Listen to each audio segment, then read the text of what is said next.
یا اللہ یا اللہ، رحمت پہ تیری ہے آسرا، تجھ پہ بھروسہ ہے رب میرا۔ الحمدللہ رب العالمین والصلاة والسلام علی خاتم النبیین، اما بعد فاعوذ باللہ من الشیطان الرجیم، بسم اللہ الرحمن الرحیم۔ الصلاة والسلام علیکہ یا رسول اللہ وعلی آلکہ واصحابکہ یا حبیب اللہ۔ الصلاة والسلام علیکہ یا نبی اللہ وعلی آلکہ واصحابکہ یا نور اللہ۔ مدنی چینل کے ناظرین، پروگرام ہے با برکت مہینے۔ آئیے درود پاک کی فضیلت کو شامل پروگرام کرتے ہیں۔ نبی رحمت، شفیع امت، تاجدار رسالت، سراپا جود و سخاوت، شمع بزم ہدایت، نوشہ بزم جنت، مصطفیٰ جان رحمت صلی اللہ تعالی علیہ وآلہ وسلم کا فرمان عالی شان ہے، جو شخص میری محبت اور میری طرف شوق کی وجہ سے ہر دن اور ہر رات مجھ پر 3 بار درود پاک پڑھے تو اللہ پاک پر حق ہے کہ وہ اس کے اس دن اور اس رات کے گناہ معاف فرما دے۔ صلو علی الحبیب صلی اللہ علی محمد صلی اللہ تعالی علیہ وآلہ وسلم۔ پروگرام بابرکت مہینے، اس پروگرام میں ہم ان مہینوں میں عبادات اور ریاضات، نوافل اور ذکر و اذکار کے تعلق سے شوق بڑھانے، ترغیب دینے اور اپنے عمل میں اضافہ کرنے کے تعلق سے گفتگو کرتے ہیں۔ آج پروگرام میں ہم بات کریں گے نوافل کے تعلق سے کہ قرآن اور حدیث میں نوافل کے تعلق سے کیا فرمایا گیا ہے، نفل کے معنی کیا ہے، نوافل کی اہمیت کیا ہے، فرض اور واجب کے علاوہ جو کام ہم کرتے ہیں ان میں ثواب کے ذریعے کیسے بڑھائے جا سکتے ہیں، اور بزرگان دین رحمہم اللہ المبین نوافل کے تعلق سے ان کی عادات کیا تھی۔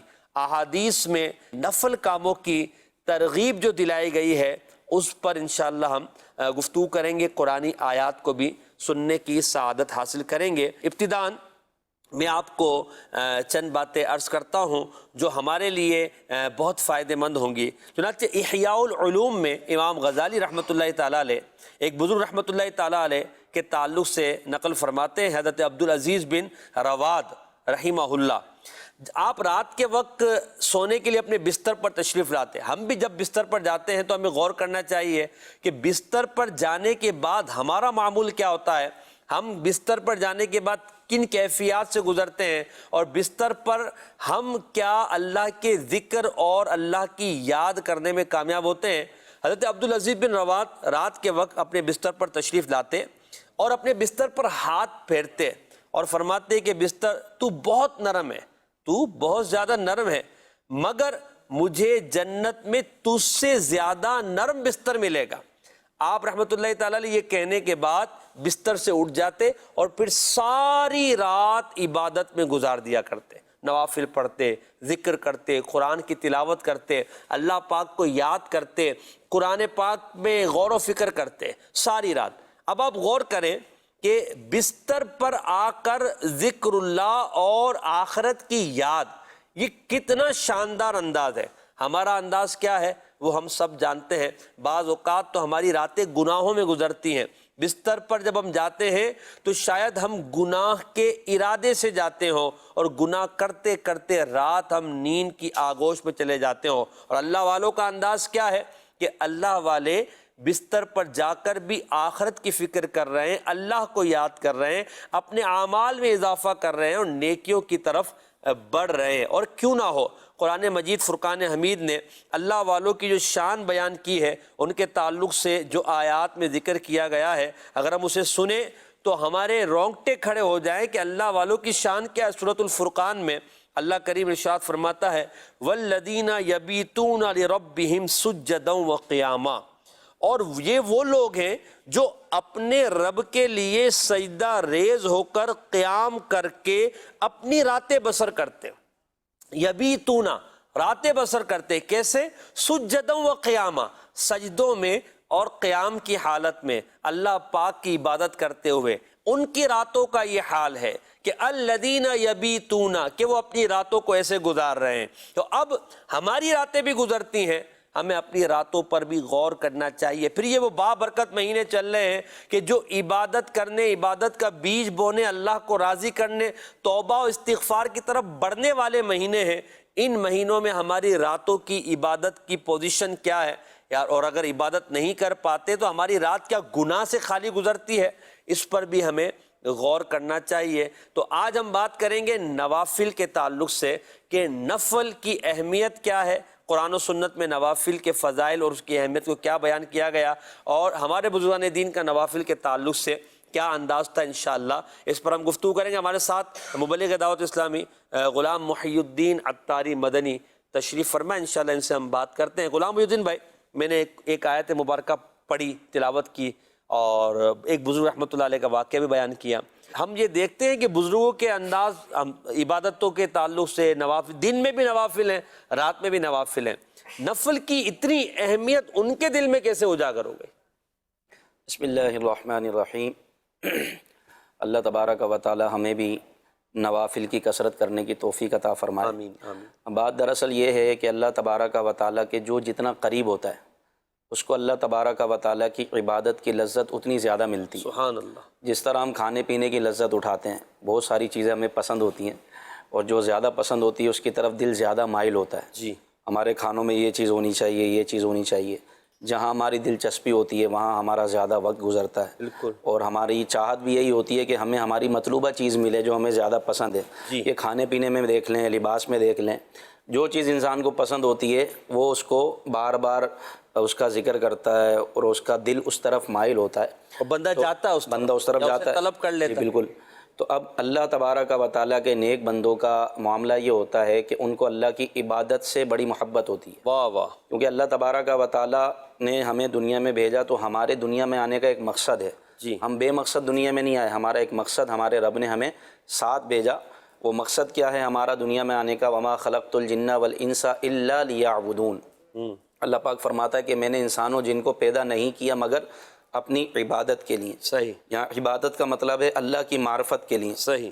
یعنی ہمیں دنیا میں آ کر اللہ تبارک و تعالیٰ کی معرفت حاصل کرنی ہے، اس کی عبادت کے ذریعے، اس کے احکامات پر عمل کرنے کے ذریعے۔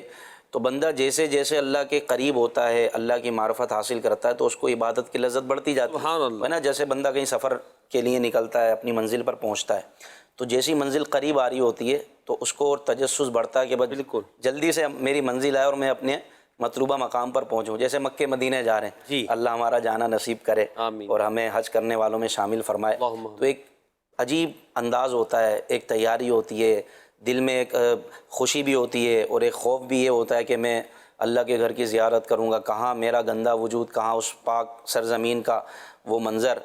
تو پھر جیسے جیسے مدینہ قریب آتا ہے، مکہ قریب آتا ہے، دل کی دنیا بدل رہی ہوتی ہے، بالکل ایسا ہی۔ بندہ دل چاہتا ہے بس جلدی سے میں پہنچ جاؤں۔ واہ واہ۔ تو یہی معاملہ اللہ تبارک و تعالیٰ کی عبادت کا ہے کہ عبادت کے بارے میں کہا جاتا ہے کہ بندہ جب نماز پڑھتا ہے تو گویا کہ وہ اللہ کی بارگاہ میں حاضر ہو گیا، سبحان اللہ۔ اور وہ اللہ سے کلام کر رہا ہے، اللہ سے وہ ہم کلام ہو رہا ہے، یعنی اس کا یہ اسٹیٹس ہوتا ہے کہ وہ خشوع خضوع اور دل جمعی والی نماز بندے کو اللہ تبارک و تعالیٰ سے جوڑ دیتی ہے، سبحان اللہ۔ اللہ کی رحمت میں ہوتا ہے وہ۔ اسی طرح جب قرآن کریم پڑھا جاتا ہے تو کہا جاتا ہے کہ یہ تم اللہ تبارک و تعالیٰ کا کلام سن رہے ہو، واہ واہ۔ یعنی یہ بھی کہا گیا ہے کہ جب اللہ سے بات کرنے کا دل چاہے تو نماز پڑھو، اللہ اللہ، اور جب اللہ کی باتیں سننے کا دل چاہے تو قرآن پڑھو۔ سبحان اللہ۔ تو اب اولیاء کرام کا، اللہ والوں کا یہ معمول ہوتا ہے کہ وہ اللہ کی معرفت حاصل کرنے میں مگن رہتے ہیں۔ ہائے ہائے، جیسے جیسے اللہ کی معرفت ملتی رہتی ہے ویسے ویسے ان کی عبادت بڑھتی جاتی ہے، کیا بات۔ اور ان کو عبادت میں لذت محسوس ہوتی ہے۔ سبحان اس طرح ہمارے کو کھانے میں لذت ہے، پینے میں لذت ہے، اس سے کہیں بڑھ کر عبادت میں جو عبادت کی لذت ان کو نصیب ہوتی ہے واہ واہ، وہ کھانے پینے میں بھی نہیں ہے۔ کیا بات۔ یعنی ہم اگر دنیا میں کسی چیز کو پسند کرتے ہیں، بہت زیادہ پسند کرتے ہیں، اس سے بھی کہیں زیادہ لذت عبادت میں اللہ تبارک و تعالیٰ عطا فرماتا ہے۔ تو جس کو عبادت کی لذت ملے گی تو وہ عبادت کیسے چھوڑے گا؟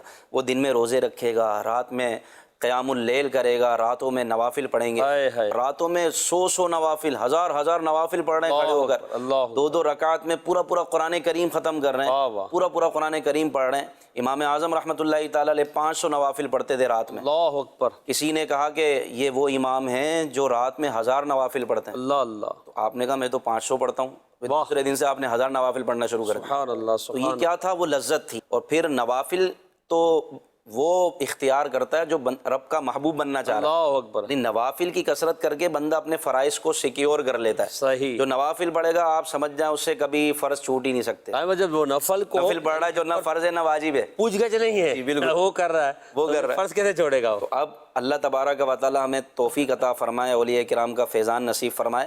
یہ ہمارے لیے ہیں۔ ہماری بعض لوگ کہتے ہیں کہ بھائی وہ تو نیک بندے تھے اور وہ تو اتنا جاگ لیا کرتے تھے، ہم کیسے کریں گے؟ یہاں اگر کسی کو بولے نا اپنی ڈیوٹی کے ساتھ آپ کا اوور ٹائم بھی ہے، وہ تیار ہو جائے گا۔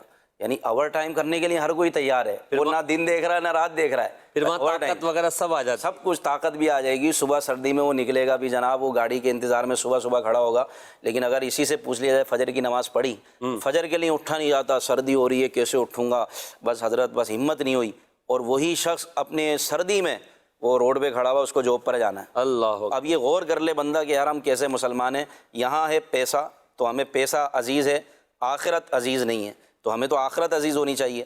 وَبِالْآخِرَةِ هُمْ يُوقِنُونَ، ایمان والوں کے اوصاف بیان فرمائے کہ جو آخرت پر یقین رکھتے ہیں۔ الحمدللہ مسلمان ہیں تو ہمارا یقین کا اسٹیٹس بھی بڑا اونچا ہونا چاہیے کہ ہمیں جو روزی دینے والا ہے وہ ہمارا رب ہے۔ بے شک، اگر اللہ ناراض ہو گیا اور اللہ تبارک و تعالیٰ نے غضب فرمایا اور یہ جن ٹانگوں پہ چل کر آپ جا رہے ہیں جاب کرنے، انہی ٹانگوں پہ فالج گر گیا تو پھر کیا ہوگا؟ اللہ اکبر، اللہ پاک کتنا پیارا ارشاد ہے، اللہ فرماتا ہے یا ایھا الناس اعبدوا ربکم الذی خلقکم، اللہ اللہ، اے لوگو اپنے اس رب کی عبادت کرو جس نے تمہیں پیدا کیا۔ واہ واہ، یعنی تم تو کچھ بھی نہیں تھے، اپنی مرضی سے تھوڑی آئے دنیا میں، صحیح بات، اس رب نے تمہیں تخلیق کیا، تمہیں پیدا کیا، اور نہ صرف تمہیں والذین من قبلکم، جی، اور تم سے جو پہلے تھے ان کو بھی اسی رب نے پیدا کیا، بے شک، اس لیے کہ تاکہ تم پرہیزگار بن جاؤ۔ کیا بات، پھر آگے نعمتوں کا بیان ہے، اس رب کی عبادت کرو جس نے زمین کو بچھونا بنایا، واہ واہ، آسمان کو تمہارے لیے چھت بنایا، ہائے ہائے، اور آسمان سے بارش نازل فرمائی جس سے پانی آیا، اور پانی نے زمین کو سبزہ زار بنایا، اور اس سے اللہ نے طرح طرح کے رزق اور پھل اور میوہ جات تمہیں عطا فرمایا۔ اللہ اکبر، اتنی نعمتوں کے باوجود بھی اگر تم اللہ کی عبادت نہ کر سکو تو پھر یہ بندے کو غور کرنا چاہیے کہ اگر خدا نخواستہ رب ناراض ہو گیا، یہ آنکھیں اسی رب نے دی ہیں، بے شک، اس میں دیکھنے کی تاثیر بھی اسی کی طرف سے۔ سبحان اللہ، اگر اللہ تعالیٰ ناراض ہو گیا اور ہم بلائنڈ ہو گئے تو پھر کیا ہوگا؟ یعنی اب آپ کی گفتگو کا خلاصہ یہ ہے کہ بزرگان دین نے عبادت کی لذت پالی تھی، تو جب لذت پالی تھی تو مزے چلے کہ ناظرین وہ اس لذت کے حصول کے لیے بار بار نوافل کی طرف جاتے تھے۔ رات میں وہ نیند کم کرتے تھے، نوافل زیادہ پڑھتے تھے، دن میں وہ ضرورت کا کام کرتے تھے، قرآن کی تلاوت زیادہ کرتے تھے، وہ فرائض کے ساتھ ساتھ دیگر جو نفل عبادتیں ان کی طرف بڑھتے تھے۔ تو یہ ہے اصل بات لذت کی جو ہمارے غلام محی الدین بھائی نے بتایا۔ قرآن پاک میں فرمایا الذین یبیتون لربہم سجدا وقیاما، یعنی رات میں جو سجدہ اور قیام میں گزارنے والے وہ لذت کا حصول تھا ان کے لیے، اور وہ لذت اللہ کی عبادت کی تھی۔ تو یہ نوافل جو ہے وہ قرب الہی کا ذریعہ ہے۔ اللہ میں توفیق دے ہم نوافل کی طرف بڑھیں۔ نوافل کے تعلق سے ہمارے ایاز جامی بھائی تشریف فرمائیں۔ ایاز بھائی، نوافل کے تعلق سے یا رات میں عبادت کرنے کے تعلق سے یا یعنی ایکسٹرا کام، ایک تو فرض ہے ایک واجب ہے۔ پہلے تو میں یہ کہوں گا کہ آپ نفل کی تعریف بیان کر دیں کہ نفل کہتے کسے ہیں۔ تو نفل پھر کیا نفل فقط نماز ہی کے ساتھ تعلق ہے؟ ہم جب نوافل کی بات کرتے ہیں تو ہمارے ذہن میں یہ آتا ہے نفل نماز۔ اب نفل فقط نماز ہے یا کچھ اور بھی ہے؟ صرف یہ پہلے دو باتوں کا اگر آپ کلیئر کریں تو پھر اگلے انشاءاللہ گفتگو کرتے ہیں۔ میں آپ کی بات کا جواب دینے سے پہلے غلام محی الدین بھائی کی ایک بات کو کنٹینیو کرتے میرے ذہن میں آیت کریمہ آ رہی تھی، جو یہ اللہ پاک کی نعمتوں کا ذکر فرما رہے تھے نا، تو محسن بھائی اللہ تبارک و تعالیٰ نے ارشاد فرمایا هو الذی خلق لکم ما فی الارض جمیعا، بندے جو کچھ زمین میں ہے نا تیرے لیے بنایا ہے، واہ واہ واہ واہ، اور تجھے کس لیے بنایا ہے؟ مفتی احمد یار خان نعیمی صاحب رحمۃ اللہ علیہ فرماتے ہیں گویا رب فرما رہا ہے تجھے اپنے لیے بنایا، اللہ اکبر، واہ، سارا جہاں تیرے لیے سجا دیا ہے پر تجھے اپنی عبادت کے لیے پیدا کیا ہے۔ تو یہی جو مقصد زندگی تھا نا، یہ بزرگان دین کو سمجھ میں آ گیا تھا، جو ان کی عبادت میں لذت کا آپ سمجھ لیجئے کہ جو ایک باعث بنا تھا۔ اب آپ کے سوال کی طرف آتے ہیں جو آپ نے ارشاد فرمایا نفل کا معنی کہتے ہیں کہ نفل کا معنی ہوتا ہے ہوا الربح، زیادہ ہونا، زیادتی کا معنی اس کو آپ کہہ لیجئے کہ اصل سے زیادہ ہونا، اس کو جو ہے وہ نفل کہا جاتا ہے۔ اصل سے زیادہ ہو، اصل سے جو زائد چیز ہوتی ہے، یعنی ایک چیز جیسے مثال کے طور پر اگر ہم اصل سمجھ لیں شریعت مطالعہ کی اسلام میں، اگر ہم نماز کو ہی لے لیں، یعنی فرائض کیا ہیں؟ یہ اصل ہیں، جی تو اس سے کچھ زیادہ وہ کیا ہے؟ وہ نوافل ہے۔ ٹھیک ہے۔ اچھا، دوسری بات جو آپ نے ارشاد فرمائی کہ آیا یہ جب ہم نوافل کا ذکر کرتے ہیں تو کیا اس سے مراد صرف اور صرف جو وہ نماز ہی ہوتی ہے؟ نہیں، جب ہم نوافل کا ذکر کرتے ہیں تو ایک کامنلی ایک عوام میں رائج ہو گیا کہ وہ صرف ان کے ذہن کے قریب جو فوراً بات جاتی ہے وہ اس سے نماز ہے۔ جیسے لفظ عبادت بولتے ہیں تو نماز ذہن میں آتی ہے، ذہن میں قرآن آتی کی ہے، تلاوت ذہن ہاں، میں آتی ہے۔ جبکہ عبادت کا مفہوم بہت وسیع ہے۔ وہ اسی طریقے سے پچھلا جو ہمارا ٹاپک تھا وہ یہی تھا کہ عبادت کہتے کیسے اور ہم اپنی پوری زندگی عبادت کیسے میں گزاریں۔ ایسے ہی ہے، ایسے ہی۔ اور نوافل کا جو ہے وہ اطلاق ظاہر ہے کہ نفلی نماز پر، نفلی صدقے پر، دیگر نفلی کاموں کے تمام چیزوں کے اوپر جو ہے وہ نفل کا اطلاق آتا ہے، جو اصل سے ہٹ کر ہیں، جو زائد ہیں، جو ایک طریقے سے ہم پر لازم نہیں ہے، ٹھیک ہے، ہم پر کمپلسری نہیں۔ یعنی اگر ہم صدقے کی مثال لیں تو جیسے زکوٰۃ ہم پر کیا ہے؟ یہ ہم پر فرض ہے، صحیح ہے۔ صدقہ فطر ہم پر کیا ہے؟ واجب ہے۔ تو اب اس کے مقابلے میں جو ہم نفلی صدقہ عام طور پر دے رہے ہوتے ہیں اپنے گھر والوں کا، اپنے بچوں کا، ایک ہماری روٹین میں ہوتا ہے، بعض روزانہ دیتے ہیں، بعض ہفتہ وار دیتے ہیں، تو یہ جو ہم صدقہ دے رہے ہوتے ہیں یہ نوافل کے زمرے میں آتا ہے۔ بندہ فرض پڑے گا تو فرض کا جو اللہ پاک نے ثواب رکھا وہ تو ملنا ہے، اور وہ حکم الہی کی بجا آوری بھی ہے، اور ساتھ میں جو وہ اس کے علاوہ زائد عبادت کرے گا، یعنی فرض اور واجب کے علاوہ جو نیک کام کر رہا اسے نفل کہیں گے۔ ایسے اصل سے جو چیز زائد ہوگی وہ کیا کہلائے گی؟ نفل کہلائے گی۔ اس کی مثال ابھی ہم نے مختلف انداز میں دی۔ تو بڑی پیاری بات جو ہے وہ اگر ہم فرائض کی ادائیگی کر رہے ہیں، اگر ہم اپنے حقوق جو اللہ تبارک و تعالیٰ کے حقوق ہیں ان کو ہم ادا کر رہے ہیں، جی، اور پھر بھی اگر بظاہر ہمیں ایسا لگ رہا ہے کہ ابھی ہمارا کام نہیں بن رہا، کوئی رکاوٹ آ گئی ہے، کوئی پریشانی آ گئی، تو کیوں نہ پھر ریسورس کی طرف آ جائیں، اللہ اللہ، کیوں نہ پھر کچھ ایکسٹرا کرنے کے اوپر آ جائیں، کیوں نہ پھر نفلی عبادت کی طرف آ جائیں، کیوں نہ پھر دعا کا اہتمام کر لیں، کیوں نہ پھر صلاۃ الحاجات کا اہتمام کر لیں، کیوں نہ پھر کچھ نفلی اور ایکسٹرا کام اور زائد کام کرنا شروع کر دیں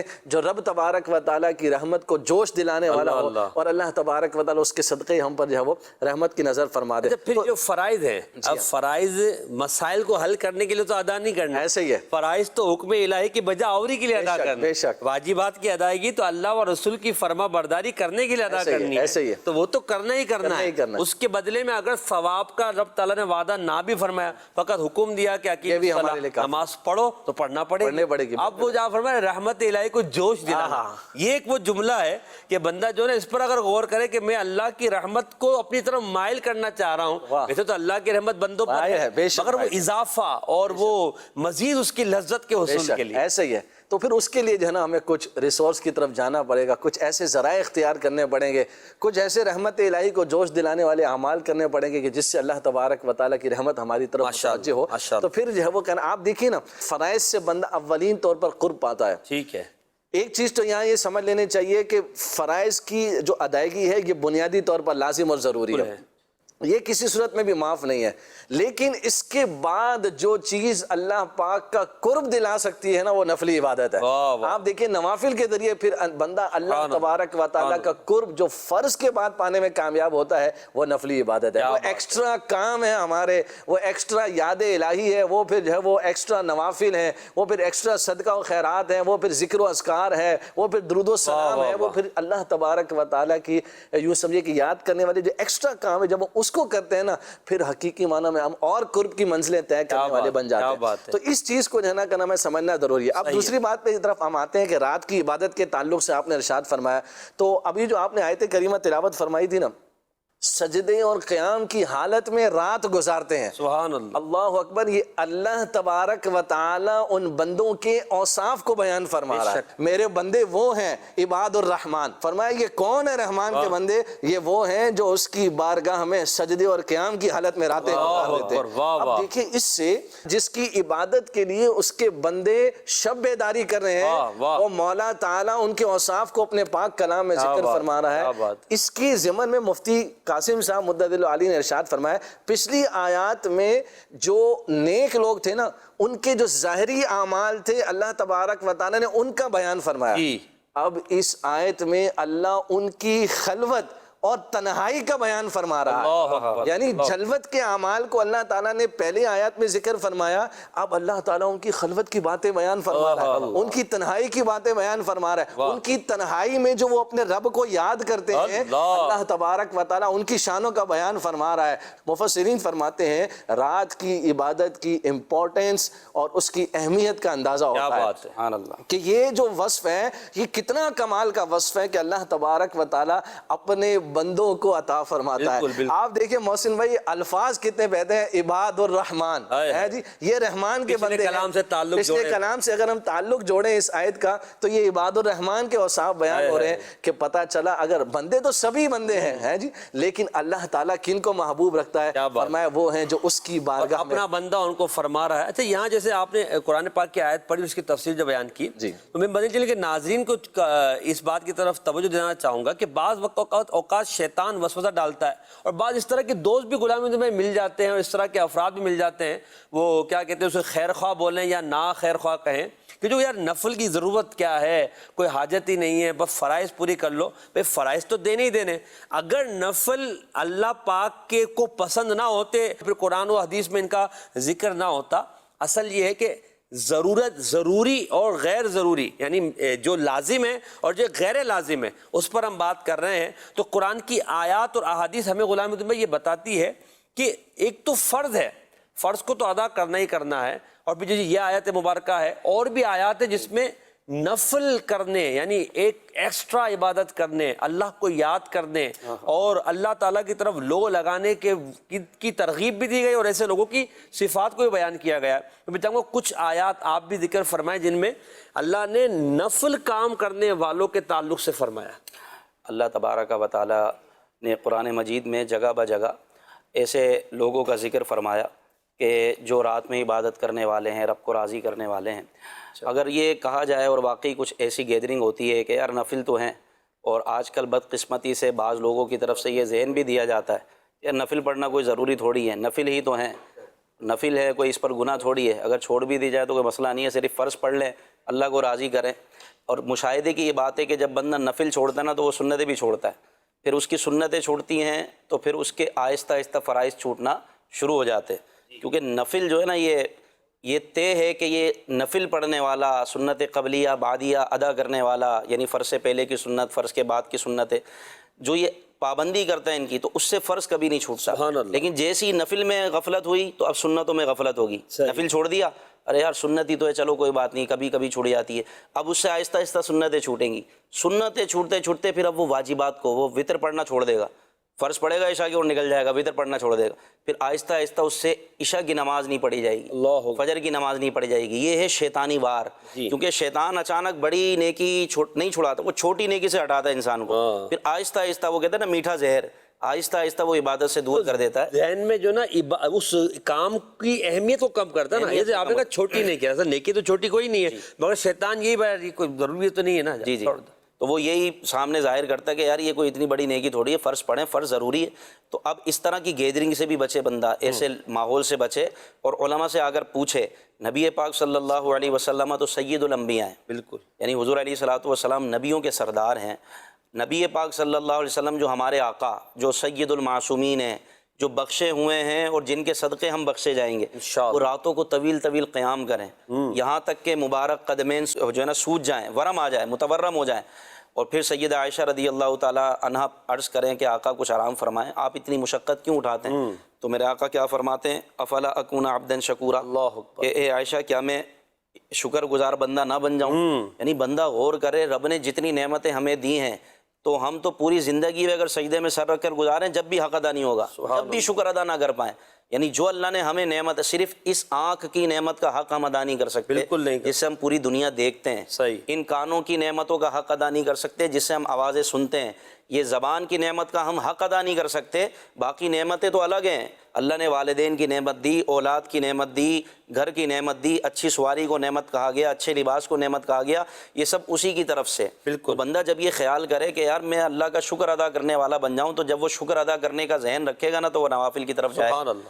آپ دیکھیں نبی پاک صلی اللہ علیہ وسلم رات کو قیام فرما رہے ہیں، اور قیام طویل قیام ہوتا، رات میں کھڑے ہو کر عبادت فرماتے، یہاں تک کہ اللہ پاک نے آیت مبارکہ نازل فرمائی، یا ایھا المزمل، اے چادر اوڑھنے والے، قم اللیل الا قلیلا، رات میں قیام کریں مگر کم۔ یعنی اللہ پاک اپنے محبوب کو بھی بیان فرما رہا ہے، قم اللیل الا قلیلا، کم قیام کریں، نصفہ او انقص منہ قلیلا، آدھی رات یا اس سے کم۔ اچھا پھر آگے اختیار بھی دیا، او زد علیہ، چاہے تو اس سے زیادہ بھی کر سکتے ہیں۔ اللہ اکبر۔ یعنی اے محبوب آپ قیام کم کریں، آدھی رات یا اس سے بھی کم، لیکن یہ لازمی نہیں ہے، یہ آپ کے اختیار پر ہے، آپ کی مرضی پر ہے، چاہیں تو اضافہ بھی کر سکتے ہیں۔ سبحان اللہ۔ ورتل القرآن ترتیلا، اور آپ قرآن پڑھیں تو ٹھہر ٹھہر کے پڑھیں۔ سبحان اللہ۔ اس میں بھی نبی پاک صلی اللہ علیہ وسلم کو تسلی ہے کہ آپ قرآن پاک جلدی، جب جبریل امین لے کر آتے تھے اس کو جلدی پڑھا کرتے تھے تاکہ میں اور سنوں اور مجھے جلدی یاد ہو اور امت تک زیادہ سے زیادہ پہنچے، تو اس پر آپ مشقت اختیار کرتے، یعنی مشقت میں پڑھتے کہ آپ جلدی جلدی کوشش کرتے۔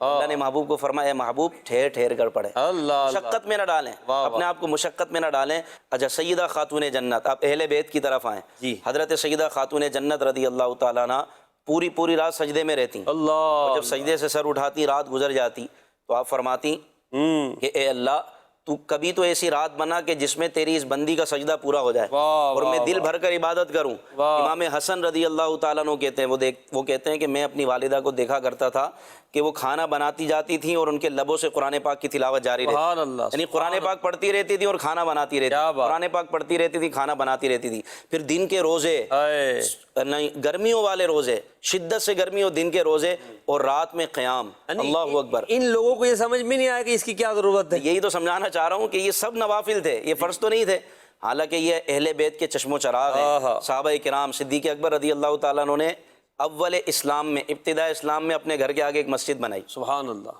مسجد بنائی، اور اس میں ابھی نماز فرض ہی نہیں ہوئی تھی، ابتداء اسلام کا دور ہے، ابھی تو نماز حضور فرض ہی نہیں ہوئی ہے۔ کیا پڑھتے تھے؟ سیدنا صدیق اکبر نے مسجد بنائی اور اس میں نمازیں پڑھا کرتے تھے۔ وہ کیا تھی؟ وہ نفلی نماز تھی، وہ نفلی عبادت تھی۔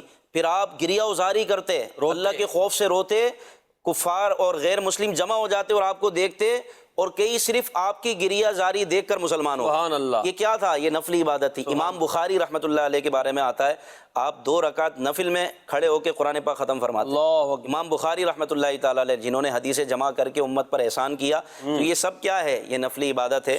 بات وہی ہے کہ بندہ جب اللہ کی معرفت حاصل کرے گا تو پھر علم حاصل کرے گا، اللہ کی معرفت بڑھے گی تو اس کی عبادت بڑھے گی، نفلی عبادت بڑھے گی، کیونکہ اللہ سے ڈرنے والے علم والے ہوتے ہیں۔ بے شک جو جہالت ہوتی ہے نا، جہالت یہ گمراہی لے کر آتی ہے، لیکن جب علم ہوگا تو معرفت آئے گی، نور آئے گا، اور جس دل میں نور آ گیا تو وہ پھر اور نورانیت کو طلب کرے گا نا، نورانیت ملے گی اللہ کے آگے جھکنے سے، اللہ کی عبادت کرنے سے، اور صحیح عقائد کو اختیار کرنے سے۔ تو یہ ساری چیزیں تو ہمیں چاہیے کہ پہلے تو ہم علم حاصل کریں اور پھر آپ نوافل کے فضائل تو پڑھیں انشاءاللہ۔ فضائل بھی ہم جو آج پروگرام ہے اس میں 3 سیگمنٹس لیتے ہیں، اور پہلا سیگمنٹ ہم شامل کرتے ہیں برکات قرآن، کیونکہ بابرکت مہینے ہیں، تلاوت قرآن کثرت سے کرنی چاہیے۔ آئیے برکات قرآن سیگمنٹ میں ہم سنتے ہیں کہ قرآن کی تلاوت کی مزید کیا کیا برکتیں ہیں۔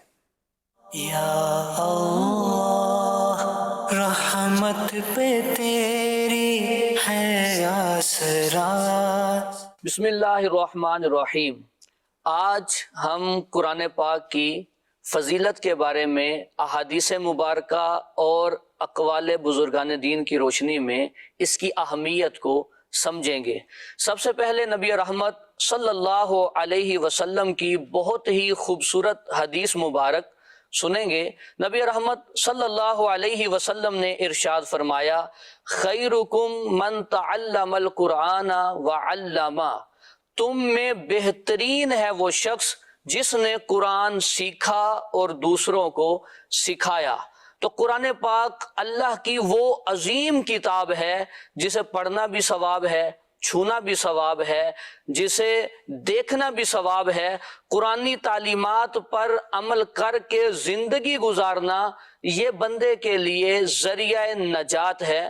حضرت امام احمد بن حنبل رحمۃ اللہ علیہ اللہ تبارک و تعالیٰ کا خواب میں دیدار کرتے ہیں، رب تبارک و تعالیٰ سے پوچھتے ہیں، یا اللہ تیرا قرب سب سے زیادہ کس چیز سے ملتا ہے؟ اللہ تبارک و تعالیٰ نے فرمایا، اے احمد میرے کلام قرآن پاک سے۔ تو عرض کی، اے میرے رب کیا قرآن پڑھ کر سمجھنے سے یا بغیر سمجھے پڑھنے سے بھی تیرا قرب ملتا ہے۔ اللہ تبارک و تعالیٰ نے ارشاد فرمایا میرے قرآن کو کوئی سمجھ کے پڑھے یا بغیر سمجھے بھی پڑھے تو میں اسے اپنا قرب عطا کرتا ہوں۔ اللہ تبارک و تعالیٰ کا قرب پانے کا بہترین ذریعہ تلاوت قرآن پاک ہے۔ اس کا اپنا معمول ہونا چاہیے، روز زیادہ نہیں تو کم از کم ایک رکوع 19 آیات، جیسے کہ امیر اہل سنت دامت برکاتہم العالیہ نے ایک خوبصورت طریقہ ارشاد فرمایا کہ اگر بندہ روز 19 آیات پڑھے تو انگریزی سال مکمل ہوتے ہی اس کا ناظرہ قرآن پاک مکمل ہو چکا ہوگا۔ اور ایک بہت ہی خوبصورت بات جو حضرت عمر رضی اللہ تعالی عنہ اسلام کے دوسرے خلیفہ ان کی سیرت مبارکہ سے ملتی ہے کہ ایک شخص ان کے پاس آ کے سوال کرتا ہے۔ یہ میں بات اس لیے بیان کر رہا ہوں کہ آج کا دور جس میں ہر بندہ پریشان ہے، خاص طور پہ روزی کے حوالے سے، تو وہ سوال کرتا ہے، آپ سے مانگتا ہے۔ حضرت عمر اس کو روز نصیحت فرماتے ہیں، اے میرے بھائی قرآن پاک پڑھا کر۔ کچھ دن گزرے، وہ اب مانگنے نہیں آتا، آپ اس کی تلاش میں نکلے کہ اس کی پوچھیں کہ اس کی صحت کیسی ہے، تیمارداری کریں، اگر وہ بیمار ہے، پریشانی میں ہے تو اس کی پریشانی کو دور کریں۔ بازار میں اس شخص سے ملاقات ہو جاتی ہے اور فرماتے ہیں کہ اب تم آتے نہیں ہو، مانگتے نہیں ہو۔ تو اس نے عرض کیا کہ آپ مجھے کہا کرتے تھے قرآن پاک پڑھا کر، میں نے قرآن پاک پڑھنا شروع کر دیا۔ جب سے قرآن پاک پڑھنا شروع کیا ہے اللہ نے مجھے آپ کے دروازے سے بے نیاز کر دیا ہے۔ تو قرآن پاک دنیاوی زندگی کے اندر بھی دنیا کے معاملات میں اچھے انداز سے رہنمائی کرتا ہے، ہمیں اللہ کی رحمتیں سمیٹنے کا موقع دیتا ہے اور آخرت میں ہمارے لیے ذریعہ نجات ہے۔ اللہ پاک ہم سب کو اپنا رشتہ قرآن پاک سے استوار کرنے کی توفیق عطا فرمائے۔ صلو علی الحبیب صلی اللہ تعالی علی محمد صلی اللہ علیہ وسلم۔ قرآن پاک کے تلاوت کے تعلق سے اس کی برکت، اور آخر میں جو بیان کیا گیا کہ رزق میں برکت اور اللہ پاک نے بے نیاز کر دیا لوگوں سے، تو یہ ایک برکت ہے۔ اللہ کریم ہمیں عبادت کی نیت سے اللہ تعالیٰ کو راضی کرنے کے لیے قرآن پڑھنے کی توفیق دے، اور اللہ اس کی برکت سے ہمارے مسائل کو حل فرمائے۔ یہ جو بھی گفتگو ہماری چل رہی تھی کہ یہ اللہ کے پیارے نبی، یہ اہل بیت اطہار، یہ اصحاب، یہ راتوں میں عبادتیں کر رہے ہیں، یہ نفل کام کر رہے ہیں، اور ایک طرف وہ طبقہ ہے کہ جو یعنی سمجھاتا ہے خیر خواہ بن کر کہ ضروری تو نہیں ہے۔ تو اس کو مزید آپ اس کنفیوژن کو دور کریں، اور پھر میں چاہوں گا کہ کچھ قرآنی آیات مزید آپ بیان فرمائیں نوافل کے تعلق سے۔ محسن بھائی، یہاں پر اب جیسے آپ نے سوال کیا کہ بھائی آخر نفلی عبادت کیوں کریں، تو دیکھیے جس کام کی جتنی فضیلت ہوتی ہے، جتنا اجر و ثواب ہوتا ہے، بندہ اس کی طرف موٹیویٹ ہوتا ہے۔ صحیح ہے۔ آپ دیکھیے کہ نفل کے فضائل تو دیکھیے کیسے ہیں، احادیث مبارکہ اس سے مالا مال ہے، قرآن کریم کی آیات میں اس کی عظمت اور شان کو بیان کیا گیا ہے۔ آپ دیکھیے محسن بھائی کہ جو رات کو اٹھ کر عبادت کرنے والے ہیں، اللہ تبارک و تعالیٰ نے ان کی عظمت اور شان کو قرآن پاک کی کئی آیات کے اندر بیان فرمایا۔ ایک آیت کے اندر ارشاد فرمایا تتجافى جنوبهم عن المضاجع يدعون ربهم خوفا وطمعا ومما رزقناهم ينفقون۔ یہ ان کا بیان ہو رہا ہے جن کی کروٹیں جو ہے وہ خواب گاہوں سے جدا ہوتی ہیں رات میں۔ اللہ تبارک و تعالیٰ ان کی آپ دیکھیے کہ کس حد تک جا کے اللہ تعالیٰ ان کی شان کو بیان فرما رہا ہے۔ یہ اللہ کے لیے رات کو جو ہے وہ اپنی خواب گاہوں سے جدا ہو کر بستروں سے الگ ہو کر جو ہے وہ اللہ تبارک و تعالیٰ کی عبادت کرتے ہیں، اور کل قیامت میں ان لوگوں کے لیے بلا حساب جنت میں داخلے کی نوید سنائی جائے گی، خوشخبری سنائی جائے گی کہ وہ لوگ جو اللہ کے لیے رات کو اٹھ کر نماز پڑھا کرتے تھے وہ اٹھیں اور بے حساب جنت میں داخل ہو جائے۔ تو آپ دیکھیے کہ پھر بے حساب جنت میں داخلے کا امیدوار تو ہر کوئی ہے، پھر گئے نفل کیوں پڑھے جائیں بھائی؟ تو نفل اس لیے پڑھے جائیں کہ رب تبارک و تعالیٰ کی ایسے انعام کی جگہ نہ کسی کان نے سنا نہ آنکھ نے دیکھا، اس میں بلا حساب جنت میں داخلہ نصیب ہو، اس کے لیے کیوں نہ نفل عبادت کا اہتمام کیا جائے۔ ایک بات موسم ہے۔ دوسری بات یہ ہے، آپ دیکھیے ابھی ہم نے ان ہستیوں کی بات کی جن کے فرائض بھی بڑے کامل تھے، بالکل، جن کے فرائض بھی علی وجہ الکمال تھے، بہت اونچے لیول کے تھے۔ آپ سمجھیے اللہ تعالیٰ کی معرفت میں کھو کر عبادت کرنے والی ہستیاں تھیں، پھر بھی نفل سے غافل نہ رہے، آپ دیکھیے لیکن ہمارے جیسوں کے لیے نفل کیوں امپورٹنٹ ہے؟ اس لیے امپورٹنٹ ہے کہ ہم سب جانتے ہیں کہ ہمارے فرائض کا بھی حال کیسا ہے، ہماری فرائض میں بھی کیسی کمیاں کوتاہیاں رہ جاتی ہیں۔ حدیث پاک کے اندر بیان فرمایا گیا محسن بھائی کہ یہ جو نفل عبادت ہے نا، جو فرائض کے اندر کمی کوتاہی رہ گئی ہے، اللہ تبارک و تعالیٰ قیامت کے دن ان فرائض کی کمیوں کو نفل عبادت کے ذریعے پورا فرمائے گا۔ سبحان اللہ، کیا اب آپ بات، دیکھ بے شک کتنا بڑا انعام ہے۔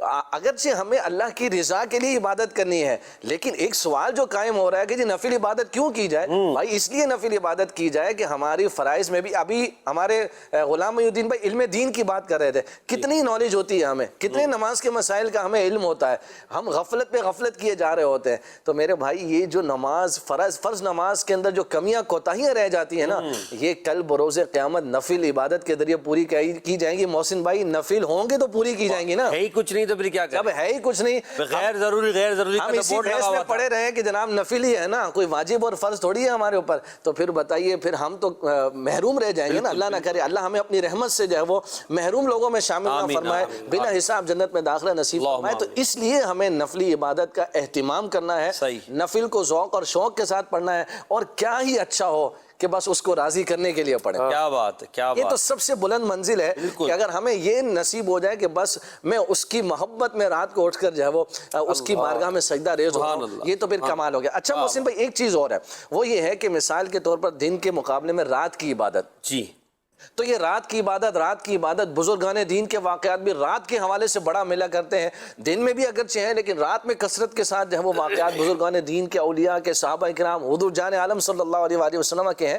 تو اس کی بھی وجہ جو ہے وہ مفسرین نے بیان کی ہے کہ رات کی عبادت ہی کیوں، تو اس کی 3 وجوہات جو ہے وہ مفسرین بیان کرتے ہیں کہ 3 وجوہات کی بنا پر رات کی عبادت جو ہے وہ یہ دن کی عبادت سے افضل ہے۔ واہ واہ، دن کی عبادت سے، ویسے تو حدیث پاک کے اندر بھی میرے آقا علیہ الصلوۃ والسلام نے ارشاد فرمایا افضل نماز رات کی نماز ہے، سبحان اللہ، افضل نماز رات کی نماز ہے۔ ایک تو وجہ یہ ہوگی کہ حدیث پاک میں میرے آقا علیہ الصلوۃ والسلام نے بیان فرمایا، اب جو ہے وہ مفسرین کہتے ہیں 3 وجوہات کی بنا پر، یعنی جو ہماری کامن عقل کے اندر باتیں ہیں۔ پہلی بات یہ فرمایا جب ہم رات میں عبادت کرتے ہیں نا تو رات میں زبان اور دل موافق ہوتے ہیں، اللہ اکبر، واہ، زبان اور دل جو ہے وہ رات میں موافق ہوتے ہیں، اس لیے جو ہے وہ یہ موافقت کا سبب ہے زبان اور دل کی، اس لیے رات کی عبادت دن کی عبادت سے افضل ہے۔ ایک بات، دوسرا فائدہ اس کا یہ بیان کیا گیا کہ دل جمعی رات کی عبادت میں زیادہ حاصل ہوتی ہے، کیونکہ اطراف میں کوئی شور و غل نہیں ہوتا، سکون کا، اطمینان کا ماحول ہوتا ہے، خود بھی بندہ مشغول خود نہیں بھی ہوتا، بندہ جو ہے نا کسی ادھر ادھر کی خیرات میں مشغول نہیں ہوتا، ذہنی طور پر پرسکون ہوتا ہے۔ تو یہ دل جمعی کا یوں سمجھ لیجئے کہ ایک زیادہ ذریعہ ہے، اس لیے دن کے مقابلے میں رات کی نماز جو ہے وہ یہ زیادہ افضل ہے۔ تیسری بات یہ بیان فرمائی گئی کہ جو کامل ایمان والے ہیں نا ان کو اس وقت میں اخلاص زیادہ نصیب ہوتا ہے، اللہ، اس میں جو ہے وہ للہیت زیادہ نصیب ہوتی ہے، کیونکہ کوئی دیکھنے والا نہیں ہوتا، ریاکاری کا پہلو ختم ہو جاتا، سکون اور اطمینان بھی پائے جاتا ہے، دل جمعی بھی پائی جاتی ہے، اور اخلاص بھی نصیب ہوتا ہے رات کی عبادت میں، اس لیے کہ بندے کو معلوم ہے کوئی مجھے دیکھنے والا نہیں ہے سوائے میرے رب کے، کوئی مجھے دیکھنے والا نہیں ہے، تو اس موقع پر ریاکاری کا اندیشہ بھی کم ہوتا ہے، اس لیے دن کے مقابلے میں رات کی عبادت کو زیادہ اہمیت اور فضیلت بیان کی گئی۔ اور قرآن پاک کی ایک ہی آیت میں ان تینوں باتوں کی طرف اشارہ موجود ہے، وہ ہے سورہ مزمل کی آیت کریمہ ان ناشئۃ اللیل ہی اشد وطئا واقوم قیلا۔ اللہ پاک نے کلام مجید فرقان امین میں ارشاد فرمایا، ترجمہ کنز العرفان، بے شک رات کو قیام کرنا زیادہ موافقت کا سبب ہے اور بات خوب سیدھی نکلتی ہے، سبحان اللہ، بات خوب سیدھی نکلتی ہے۔ اللہ پاک نے اس آیت کریمہ میں رات کی عبادت کی طرف گویا کہ اس کی اہمیت کی طرف اشارہ فرمایا۔ اب ہم قرآن پاک کی آیات کی طرف اگر محسن بھائی آئیں تو قرآن پاک کی آیات میں آپ دیکھیے اللہ پاک نے اپنے پیاروں کے اوصاف کو جہاں ذکر فرمایا، محسن بھائی اگر الفاظ دیکھیں نا سبحان اللہ کیسی عظمت اور شانوں کا ذکر فرمایا، سبحان اللہ، ارشاد فرمایا ان المتقین فی جنات وعیون آخذین ما آتاہم ربہم انہم کانوا قبل ذالک محسنین کانوا قلیلا من اللیل ما یہجعون وبالاسحار ہم یستغفرون۔ فرمایا بے شک پرہیزگار لوگ باغوں اور چشموں میں ہوں گے، یہ پرہیزگار لوگ کون ہیں؟ فرمایا اپنے رب کی عطائیں لیتے ہوئے، بے شک وہ اس سے پہلے نیکیاں کرنے والے تھے۔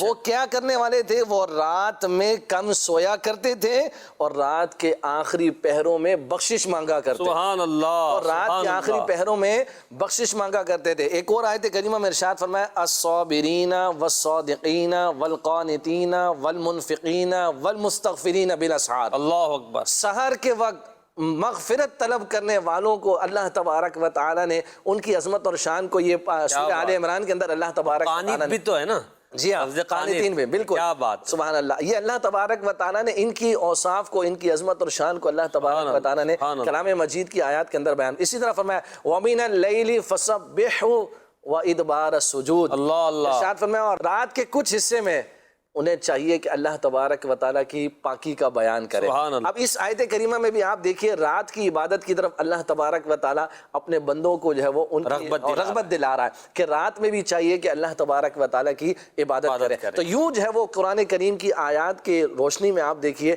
اللہ تبارک و تعالیٰ نے رات کی عبادت کی رغبت ایمان والوں کو دلائی ہے، اور یہ اس کے پیارے اور محبوب بندوں کا وصف اور طریقہ تھا۔ اللہ ہمیں بھی کچھ نہ کچھ رات میں اٹھ کر نفلی عبادت کا اہتمام۔ آپ جو بیان کریں تو اس میں تو میں سوچ رہا ہوں کہ یار جب اتنا ہے، یعنی قرآن یہ بیان کر رہا ہے جن پچھلوں نے ایسا کیا یا جو آئندہ آنے والے ایسا کریں گے، اللہ پاک ان صفات کو ذکر کر رہا ہے، ان کے انعام کو ذکر کر رہا ہے، ان کے اس عمل کو ذکر کر کے رغبت اللہ پاک ارشاد فرما رہا ہے۔ پھر بندہ کیوں غافل رہے نوافل سے؟ فرائض تو پڑھنے ہی پڑھنے ہیں، ادا کرنے ہی کرنے ہیں، اور واجبات بھی ادا کرنے ہیں، سنتوں پر بھی عمل کرنا ہے، ساتھ میں نوافل کی طرف بھی آنا ہے، نفل کام زیادہ سے زیادہ کرنے ہیں، آخرت کا انتظام زیادہ سے زیادہ ہمیں کرنا ہے۔ انشاءاللہ قرآن و حدیث کی روشنی میں ہم نوافل کی اہمیت پر بات کر رہے ہیں۔ کچھ کال شامل پروگرام کرتے ہیں، ناظرین ہم سے کیا سوال کر رہے ہیں؟ میرا سوال یہ ہے کہ صلاۃ التسبیح کے کیا فائدے ہیں؟ صلاۃ التسبیح کی باقاعدہ اس پر حدیثیں موجود ہیں، انشاءاللہ ہم نکالتے ہیں، اس پر فضیلت عرض کر دیں گے۔ اگلی کال دیجیے گا۔ محسن بھائی، کون سا ایسا عمل کرے جس سے اللہ تعالیٰ کے مقبول بندے بن جائے، اللہ کے محبوب بندے بن جائے اور ہماری بخشش کا ذریعہ بن جائے؟ اس کے بارے میں رہنمائی فرما دیجیے۔ ابھی جو ہم پورا پروگرام میں اب تک جو بات کی ہم نے، وہ اللہ کے محبوب بننے کے طریقے بیان کیے، قرآنی آیات، رات میں نوافل پڑھنا، عبادت کرنا، لوگوں کی خیر خواہی کرنا، قرآن کی تلاوت کرنا، اللہ کے نیک بندوں کے جو اوصاف ہیں یہ محبوب بننے کا، اور وہ جو حدیث میں نے بیان کی کہ قرب الہی پانے کا سب سے بہترین ذریعہ فرائض ہیں، اور فرائض کے بعد بندہ نوافل کے ذریعے اللہ کا قرب حاصل کرتا رہتا ہے۔ تو اللہ کا محبوب بننے کے لیے اللہ کے محبوب کام کرے، اور جو اللہ کو پسند نہیں ان کاموں سے بندہ اپنے آپ کو روکے تو بندہ محبوب بن جائے گا۔ صلاۃ التسبیح کے حوالے سے اگر مل جائے حدیث پاک تو بتا دیجیے گا، انشاءاللہ اس پر ہم ذکر کر لیں گے۔ قرآن پاک کی جیسے آیات آپ نے کچھ ذکر کی، تو میں چاہ رہا تھا کہ ایک کچھ آیات پڑھ کے میں بھی اللہ پاک کے نیک بندوں کی جو ہے وہ صفات بیان کی گئی ان کو میں ذکر کروں۔ اللہ کریم نے سورہ مزمل میں جو نبی پاک علیہ السلام کا یہ پیچھے ذکر آپ لوگوں نے فرمایا، کتنی خوبصورت آیت مبارکہ ہے کہ اے چادر اوڑھنے والے پیارے حبیب، آپ رات کو نماز میں قیام فرمایا کریں مگر تھوڑی دیر کے لیے، آدھی رات یا اس سے تھوڑا کم یا اس سے پر کچھ زیادہ کر دیں، اور قرآن خوب ٹھہر ٹھہر کر پڑھا کریں۔ ہم ان قریب آپ پر ایک بھاری فرمان نازل کریں گے، بے شک رات کا اٹھنا نفس کو سخت پامال کرتا ہے اور زبان سے سیدھی بات نکالتا ہے، بے شک آپ کے لیے دن میں بہت سی مصروفیات ہوتی ہیں۔ اللہ پاک حضور سے فرما رہا ہے۔ پھر جو اگلی آیت ہے اس میں ارشاد فرمایا، بے شک آپ کا رب جانتا ہے کہ آپ کبھی 2/3 شب یعنی 2/3 رات کے قریب، اور کبھی آدھی رات، اور کبھی 1/3 رات نماز یعنی قیام کرتے ہیں، اور ان لوگوں کی ایک جماعت بھی جو آپ کے ساتھ ہیں آپ کے ساتھ قیام میں شریک ہوتی ہیں۔ اب یہاں صحابہ کا بھی ذکر کیا اللہ نے کہ جو نبی پاک کے ساتھ کچھ قیام میں ذکر کرتے ہیں۔ اب نبی پاک کا انداز کتنا خوبصورت اللہ پاک نے ذکر کیا کہ یا تو نبی پاک علیہ السلام رات کے 2 حصے عبادت میں گزار رہے ہیں، یا 2 حصے سے کچھ کم گزار رہے ہیں، یا آدھی رات عبادت میں گزار رہے ہیں، آدھی رات سے کچھ کم۔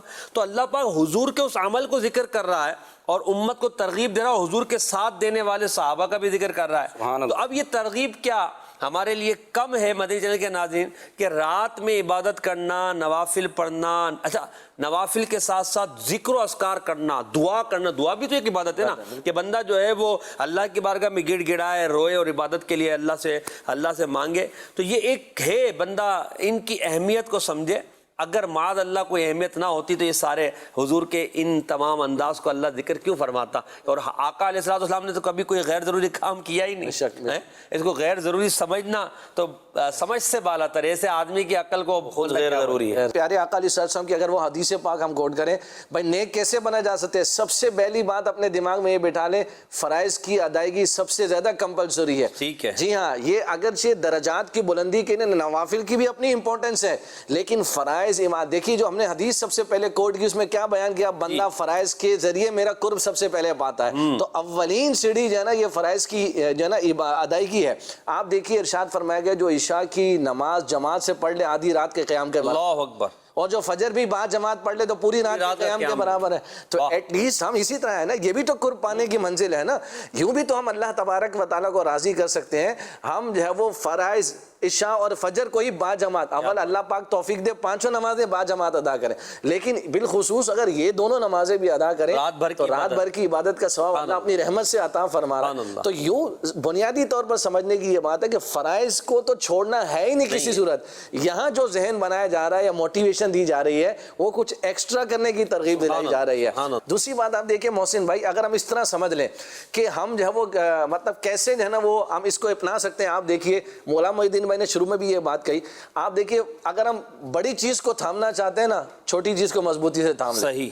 ہمارے بیان کرنے کا مقصد یہ ہے کہ نفل کو تھام لے جو شخص، یہ سمجھ لیجئے آپ کے اگر آپ نے نوافل کو تھام لیا، نوافل کی مضبوطی کو اگر آپ نے اختیار کر لیا تو آپ کی سنت آٹومیٹکلی سیو ہو گئے، واجب آٹومیٹکلی سیو ہو گئے، فرائض آٹومیٹکلی سیو ہو سبحان اللہ. واہ. مقصد یہاں پر بیان کرنے کا یہ ہے کہ ہم نوافل کے ذریعے اپنی فرائض عبادت کو مضبوط کریں، اس کو ہم تقویت دیں تاکہ ہم اللہ تبارک و تعالیٰ کے قرب کی منزلیں پا سکیں. امیر سنت کا بڑا پیارا جملہ ہے یہاں پر. آپ فرماتے ہیں مستحب، یہ کوئی قابل ترک تھوڑی ہے. یعنی مستحب اس لیے ہے اس پر عمل کیا جائے. ہم اس کو نفل کے چھوڑ رہے ہیں، مستحب کے چھوڑ رہے ہیں، تو نفل اس لیے تھوڑی ہے کہ اس کو بس سن کر کے اگر چھوڑ دیا جائے. مستحب کا مطلب ہی سمجھ لینا. جی بالکل، شریعت کی پسندیدہ چیز، شریعت کا پسندیدہ کام جبھی تو مستحب ہے. تو مستحب قابل ترک نہیں ہے، اس لیے نہیں ہے کہ اس کو چھوڑ دیا جائے، کہ مستحب اس لیے کہ اس پر عمل کیا جائے. ٹھیک ہے. صلاۃ و تسبیح کی فضیلت انشاءاللہ بیان کرتا ہوں. نبی پاک صلی اللہ تعالیٰ علیہ وسلم نے اپنے چچا حضرت عباس رضی اللہ تعالیٰ عنہ کو اس کی تعلیم فرمائی اور کہا کہ اے چچا میں آپ کو ایک خاص چیز بتاؤں کہ آپ اس پر عمل کر لیں تو اللہ تبارک و تعالیٰ آپ کو یہ انعامات عطا فرمائے گا. پہلے تو ارشاد فرمایا کہ اگر ہو سکے تو اس کو ہفتے میں ایک مرتبہ پڑھیں. سبحان اللہ. یہ نہیں ہو سکتا تو پھر مہینے میں، پھر فرمایا سال میں، اور اگر سال میں بھی نہیں پڑھ سکتے تو کم از کم زندگی میں ایک مرتبہ پڑھیں. پھر نبی پاک صلی اللہ علیہ وسلم نے صلاۃ و تسبیح کا طریقہ سکھایا. صحیح. اس کی فضیلت میں یہ ارشاد فرمایا، حضور علیہ الصلوۃ والسلام نے ارشاد فرمایا کہ یہ پڑھیں گے تو اللہ آپ کو 10 انعامات عطا فرمائے گا. اللہ. نمبر 1، جب تم اس کام کو کرو گے یعنی صلاۃ و تسبیح کو پڑھو گے تو اللہ تبارک و تعالیٰ تمہارے سب گناہ، پہلے کے اور پچھلے، پرانے اور نئے، غلطی سے کیے ہوئے اور جان بوجھ کر کیے ہوئے، چھوٹے اور بڑے، چھپ کر کیے ہوئے یا کھلم کھلا کیے ہوئے، سب ہی معاف فرما دے گا. سبحان اللہ. سبحان اللہ. اور پھر نبی پاک صلی اللہ علیہ وسلم نے صلاۃ و تسبیح کا طریقہ ارشاد فرمایا. طبرانی شریف کی روایت میں یہ بھی ہے کہ نبی پاک صلی اللہ علیہ وسلم نے فرمایا کہ اگر تیرے گناہ سمندر کے جھاگ کے برابر ہوں گے یا ریت کے ذرات کے برابر ہوں گے تو اللہ تعالیٰ اسے بھی معاف فرما دے گا. اللہ اکبر. اب اس میں جو اسلاف کے اقوال ہیں، حضرت عبدالعزیز بن ابو وراد جن کا آپ نے شروع میں ذکر بھی کیا، رواد، یہ فرماتے ہیں جو حضرت عبداللہ بن مبارک کے استاد ہیں، یہ فرماتے ہیں جس کا جنت میں جانے کا ارادہ ہو اس کے لیے ضروری ہے کہ صلاۃ و تسبیح کو مضبوطی سے تھامے. سبحان اللہ. سبحان اللہ. حضرت ابو عثمان ہیری جو کہ ایک بہت بڑے زاہد گزرے ہیں، وہ فرماتے ہیں کہ میں نے مصیبتوں اور غموں کے ازالے کے لیے، غموں کو دور کرنے کے لیے صلاۃ و تسبیح جیسی کوئی چیز نہیں دیکھی. سبحان اللہ. علامہ تقی الدین سبکی رحمۃ اللہ تعالیٰ علیہ فرماتے ہیں کہ جو شخص اس نماز کی فضیلت و اہمیت کو سن کر بھی غفلت اختیار کرے وہ دین کے بارے میں سستی کرنے والا ہے، صلح کے کاموں سے دور ہے، ایسے شخص کو دین میں پکا نہ سمجھا جائے. پھر صلاۃ و تسبیح کا ایک طریقہ ہے، تو یہ صلاۃ و تسبیح ایک عمدہ بات مدنی پھول یہ بھی ملا کہ غموں اور مصیبتوں کو دور کرنے کے لیے کافی ہے. کیا بات ہے. یہ صلاۃ و تسبیح پڑھنی چاہیے. نوافل پڑھیں گے تو غم تو دور ہوں گے, مصیبتیں دور ہوں گی انشاءاللہ, اس میں برکت بھی ہوگی. نوافل پر ہم بات کریں, کالز بھی ہیں انشاءاللہ, کالز لیتے ہیں. اپنے دوسرے سیگمنٹ کی طرف بڑھتے ہیں جس میں ہم درود پاک کے فضائل کو جاننے کی کوشش کرتے ہیں, اور سیگمنٹ کا نام ہے برکات درود. درود پاک پر استقامت حاصل کرنے کے لیے اس سیگمنٹ کو آپ بڑی توجہ سے دیکھیے اور باکثرت درود پاک پڑھنے کی نیت فرما لیجئے. برکات درود. یا نفلی روز ہوگا. رحمت پہ تیری ہے آسرا. بسم اللہ الرحمن الرحیم. مدنی چینل کے ناظرین, پروگرام ہے بابرکت مہینے. بڑا پیارا سیگمنٹ ہے برکات درود. مدنی چینل کے ناظرین, آج ہم درود پاک نہ پڑھنے کی ایک وعید سنیں گے کہ جب پیارے آقا صلی اللہ علیہ وسلم کا نام کسی کے سامنے لیا جائے اور وہ پیارے آقا صلی اللہ علیہ وآلہ وسلم پر درود پاک نہ پڑھے. القول البدی میں ایک روایت ہے کہ نبی پاک صلی اللہ علیہ وآلہ وسلم ایک مرتبہ گزر رہے تھے کہ ایک شکاری نے ہرنی کا شکار کیا. جب پیارے آقا صلی اللہ علیہ وسلم ہرنی کے پاس سے گزرے تو اللہ پاک نے اسے قوت گویائی عطا فرمائی, یعنی بولنے کی طاقت اللہ پاک نے ہرنی کو عطا فرمائی. ہرن نے نبی پاک صلی اللہ علیہ وسلم سے عرض کی, یا رسول اللہ صلی اللہ علیہ وآلہ وسلم, میرے چھوٹے چھوٹے بچے ہیں جو دودھ پیتے ہیں, ابھی وہ بھوکے ہیں, آپ صلی اللہ علیہ وسلم اس شکاری سے مجھے اجازت دلوا دیں کہ میں جاؤں اور اپنے بچوں کو دودھ پلا کر واپس آ جاؤں. نبی پاک صلی اللہ علیہ وسلم نے ارشاد فرمایا, اگر تو واپس نہ آئی تو عرض کرتی ہے, یا رسول اللہ اگر میں واپس نہ آؤں تو مجھ پر اس شخص کی طرح لعنت برسے کہ جس کے سامنے آپ کا نام لیا جائے اور وہ آپ پر درود پاک نہ پڑھے, والعیاذ باللہ. مزید کہا کہ یا رسول اللہ, یا اس شخص کی طرح مجھ پر لعنت برسے کہ جو نماز پڑھے اور دعا نہ مانگے. استغفر اللہ. نبی پاک صلی اللہ علیہ وآلہ وسلم نے اس شکاری سے کہا کہ تم اسے چھوڑ دو, میں اس کی ضمانت دیتا ہوں. ہرنی اپنے بچوں کو دودھ پلانے کے لیے گئی. اسی اثنا میں جبریل امین نبی پاک صلی اللہ علیہ وسلم کی بارگاہ میں حاضر ہو کر عرض کرتے ہیں, یا رسول اللہ صلی اللہ علیہ وسلم, اللہ پاک آپ کو سلام فرماتا ہے اور فرماتا ہے کہ میں آپ کی امت کے ساتھ اس سے بھی زیادہ مہربان ہوں. جتنی شفقت اس ہرنی نے اپنے بچوں کے ساتھ کی ہے, میں اس سے بھی زیادہ آپ کی امت پر مہربان ہوں. جس طرح اسے اپنے بچوں کی طرف لوٹا دیا ہے, اے محبوب صلی اللہ علیہ وسلم, آپ کی امت آپ کی طرف لوٹا دوں گا جیسے ہرنی کے بچے ہرنی کی طرف لوٹا دیے. وہ تو نہایت سستا سودا بیچ رہے ہیں جنت کا, وہ تو نہایت سستا سودا بیچ رہے ہیں جنت کا, ہم مفلس کیا مول چکائیں اپنا ہاتھ ہی خالی ہے. پیارے اسلامی بھائیوں, نبی پاک صلی اللہ علیہ وآلہ وسلم کا نام نامی اسم گرامی جب لیا جائے تو محبت سے, ذوق سے, پیار سے, الفت کے ساتھ, انتہائی محبتوں کے ساتھ اور ادب سے پیارے آقا صلی اللہ علیہ وآلہ وسلم کی مبارک ذات پر ہمیں درود پاک پڑھنا چاہیے. دیکھیں, جو پیارے آقا صلی اللہ علیہ وآلہ وسلم پر محبت سے درود پاک پڑھتے ہیں انہیں کیا فضیلت, انہیں کیا کمال نصیب ہوتا ہے. میرے آقا صلی اللہ علیہ وسلم فرماتے ہیں, جو مجھ پر محبت سے درود بھیجتا ہے میں اس کا درود سنتا بھی ہوں, اسے پہچانتا بھی ہوں. کتنے وارے نیارے ہیں ان لوگوں کے, ان خوش نصیب حضرات کے کہ جو پیارے آقا پر محبت سے درود بھیجتے ہیں. حضور انہیں جانتے بھی ہیں, انہیں پہچانتے بھی ہیں, اور خود نبی پاک صلی اللہ علیہ وسلم ان کا درود سنتے ہیں. نیت کیجئے کہ پیارے آقا صلی اللہ علیہ وسلم پر محبت سے درود پاک بھی پڑھیں گے, اور جب جب پیارے آقا صلی اللہ علیہ وسلم کا نام نامی اسم گرامی آئے گا تو محبت سے تب بھی آقا علیہ الصلوۃ والسلام پر درود پاک پڑھیں گے. صلو علی الحبیب صلی اللہ تعالی علی محمد صلی اللہ علیہ وسلم. ماشاءاللہ برکات درود میں درود پاک کے تعلق سے نام, یعنی حضور کا نام لیں اور درود نہ پڑھے, اور پھر اس کی وعید اور جو درود پڑھتے ہیں ان کے لیے کیا برکت ہے, اس پر ہم نے سنا. آئیے ہم ناظرین کی کچھ کال شامل کرتے ہیں اور دیکھتے ہیں مزید ہم سے ناظرین کیا کہنا چاہ رہے ہیں. جی آپ نفلی عبادات کے فضائل بتا رہے ہیں، تو کیا نفلی عبادات کے لیے بندہ اپنی مرضی سے وقت اور تعداد بھی مقرر کر سکتا ہے، اگرچہ وہ خاص تعداد یا وقت حدیث میں ذکر نہ ہو؟ جزاک اللہ خیر۔ یہاں پر میں چاہوں گا کہ آپ کو ایک حدیث پاک سنا اور اس کے تحت جو ہے وہ جو محدثین نے لکھا وہ آپ کو عرض کرتا ہوں۔ چنانچہ حضرت بلال رضی اللہ تعالیٰ عنہ کی ایک روایت بڑی مشہور ہے، جس میں حضرت بلال رضی اللہ تعالیٰ عنہ سے نبی کریم صلی اللہ تعالیٰ علیہ وسلم نے یہ ارشاد فرمایا کہ بلال، میں نے تمہارے چلنے کی آواز اپنے آگے آگے جنت میں سنی، تو تم ایسا کون سا عمل کرتے ہو کہ جس کی وجہ سے تمہیں یہ مقام ملا؟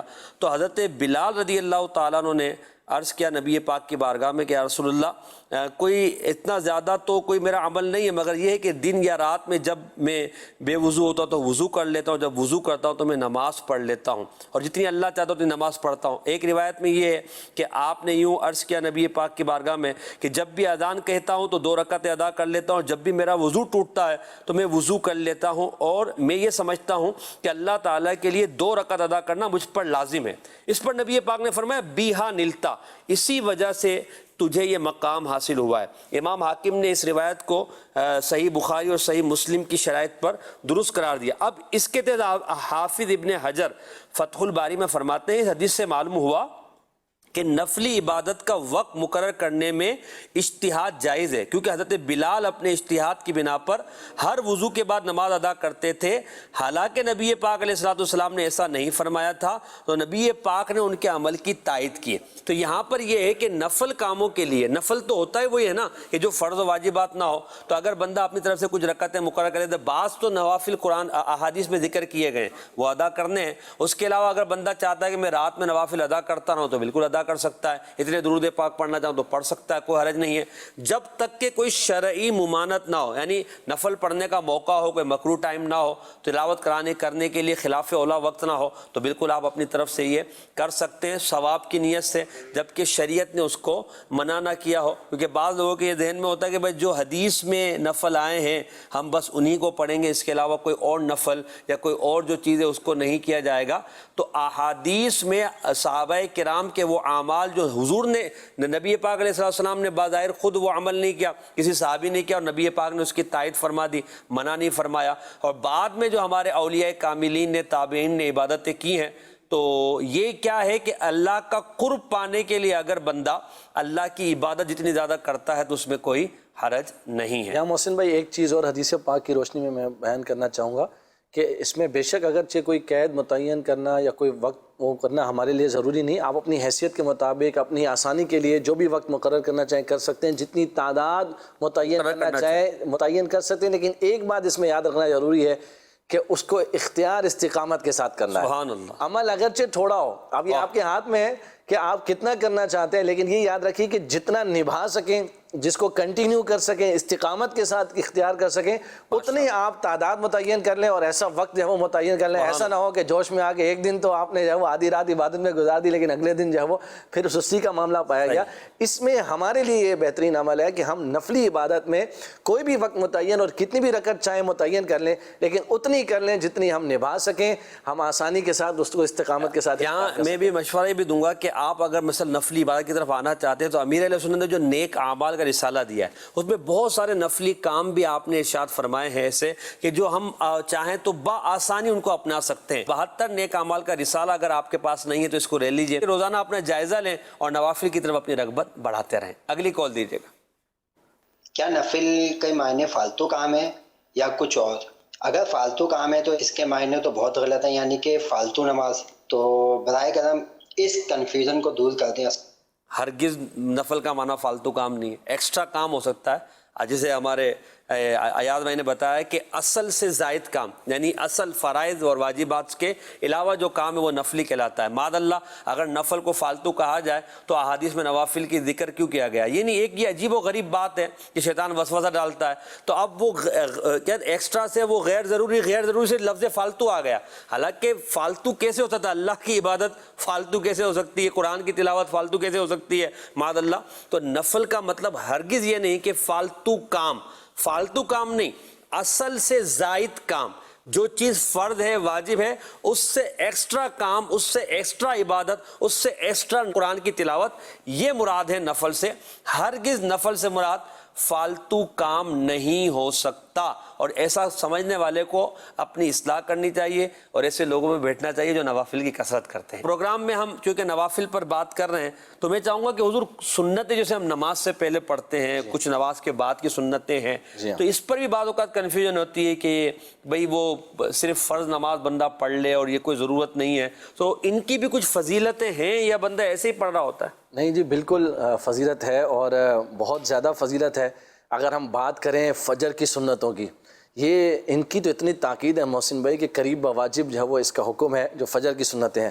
میرے آقا علیہ الصلوۃ والسلام نے ارشاد فرمایا فجر کی 2 رکعتیں دنیا وما فیہا سے بہتر ہے۔ سبحان اللہ۔ اب آپ اندازہ کیا بات، یہ کتنی بڑی اس کی امپورٹنس ہے، کتنی اہمیت ہے کہ 2 رکعتیں، اور یہاں تک حدیث پاک میں فرمایا کہ اگرچہ تمہیں گھوڑے رون ڈالیں تب بھی فجر کی سنتیں ترک نہ کرو۔ اس قدر اہمیت اور امپورٹنس فجر کی سنتوں کی بیان کی ہے۔ اب آتے ہیں ظہر کی نماز کی طرف۔ جب ہم ظہر کی نماز کو دیکھتے ہیں تو ظہر کی نماز سے پہلے بھی 4 رکعتیں سنت موقدہ پڑھی جاتی ہیں، اس کے بعد پھر 2 رکعتیں سنت موقدہ پھر نفل ہوتی ہیں۔